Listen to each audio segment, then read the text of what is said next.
Today we're spending time with our friends at the Midwest Auto Collection, and what we're checking out is a 1987 Camaro IROC-Z 350.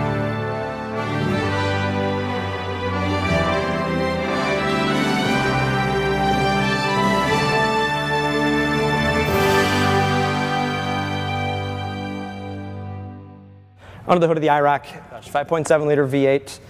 In this tune from the factory, this car is completely stock. It makes 225 horsepower, makes 330 foot-pounds of torque at 2,800 RPMs, a ton of low-end torque. The way they made these 350 V8s, they were only routed to the automatic. You couldn't get a stick with it. They didn't offer it. But this is an all-original car with 38,000 miles on it, and under the hood, I mean, it's really an all-original car. Very impressive. We're going to take a walk around and show you the originality of the condition, and then we have the luck of taking it for a spin. We're going to take a walk around it, but I want to really stress that this car has not been restored. There hasn't been any restoration of the condition. The car really is all original. 38,000 original miles. Everything about this car shows original. But the front end, I mean, it's like I said, it's original. You got some stone chips across the front that have been touched up. A couple probably embedded bugs across the front. I would say this is probably the most for wear on the car. And being original with 23 years old really is something else. Take a look at the hood though. I mean, for black paint, this really is in excellent condition. This was such an iconic body style for this car. It was a remarkable change. Came out in the 1982 model year. And the IROC-Z, International Race of Champions, that stands for. This is a 16-inch wheel, and you have a 245/50 VR16 Goodyear Eagle VR50 tires. You see the badge there indicating Z28 model, which this is. All IROCs are Z28 variation. 5.7 liter, which is a 350 cubic inch plant. Look at the reflection down there. Proper IROC badging. Rear tires again, I believe these are the same size. You got actually a set of GSCs on the back, which are a little bit newer than the ones in the front, but 245/50 ZR16 again.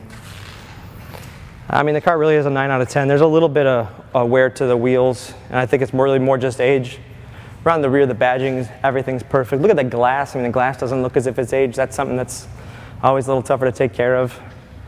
And then down the passenger side, I mean, you can see a little bit of wear here from the old wheel weights that they had on the tire. Obviously been mounted and balanced again, but other than that, you're really looking at a museum piece car. In the rear of the IROC, you're going to find the gas struts here work perfectly. Again, a testament to great original quality and being well cared for. You got the bag here for the T-tops. T-tops do obviously pop off. The seat does fold down if need be. But really look at the rear here. I mean, it really is an exceptional condition. And one thing that's the biggest telltale sign for anybody that really knows these Z28s is when you drop this lid, check this out.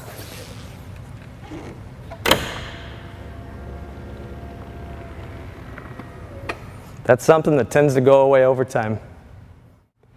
Look inside. Again, all stock. You got a power seat here, but this is the cloth variant of the interior, which I think is definitely much more keyed to the time period.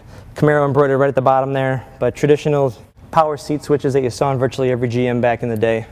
I just dropped myself in. I mean, everything in this car, from a tilt wheel, headlamps here, fog lamps, air conditioning does have AC, Delco tape deck right in there, and the 4-speed automatic with overdrive.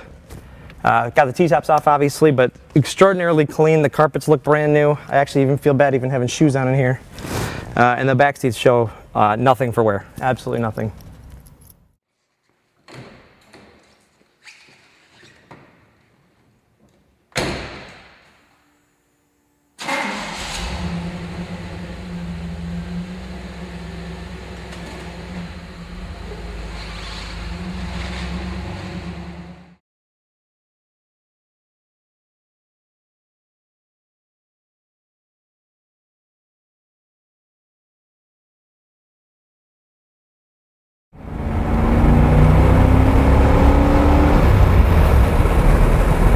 That's pretty wicked awesome. You can definitely tell this is all original.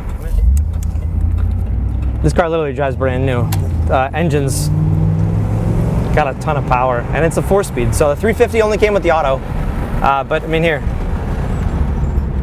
brakes, 4-wheel disc brakes. That was a standalone option on this car. So knowing the nature of that, that was pretty far advanced for a 1987. This car's simple to drive. Everything feels brand new. It's a non-smoker car. Doesn't smell like anything. I smell a little bit of exhaust when you fire this thing up, but It's been so well cared for. Engine's dead quiet until you really hit it.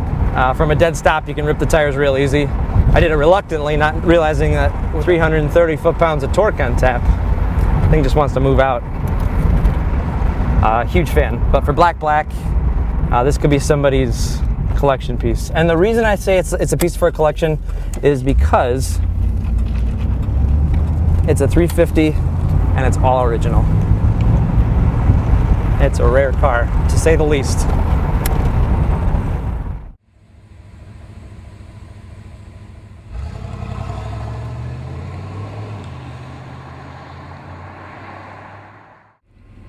On the overhead console here, you got a little storage pouch. This whole assembly is optional.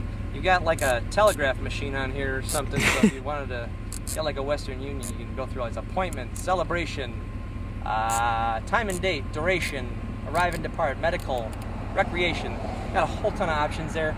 Map and a dome light. This is kind of one of those airline swivels, but this is pretty cool. Talk about something cool you don't see even today, aside from BMW.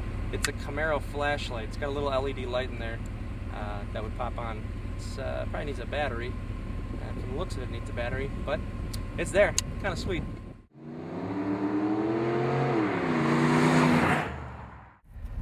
We're at a dead stop. I'm just going to hit this for a second because it'll rip them. I don't want to rip the heck out of the tires, but just to show you how well functional this car is, here it is. I lifted. Wow. That's pretty cool. There's not a lot of cars even today you can do that with because there's not a lot of torque like this out there anymore in engines. And listen to, like, here, let's hit some big bumps.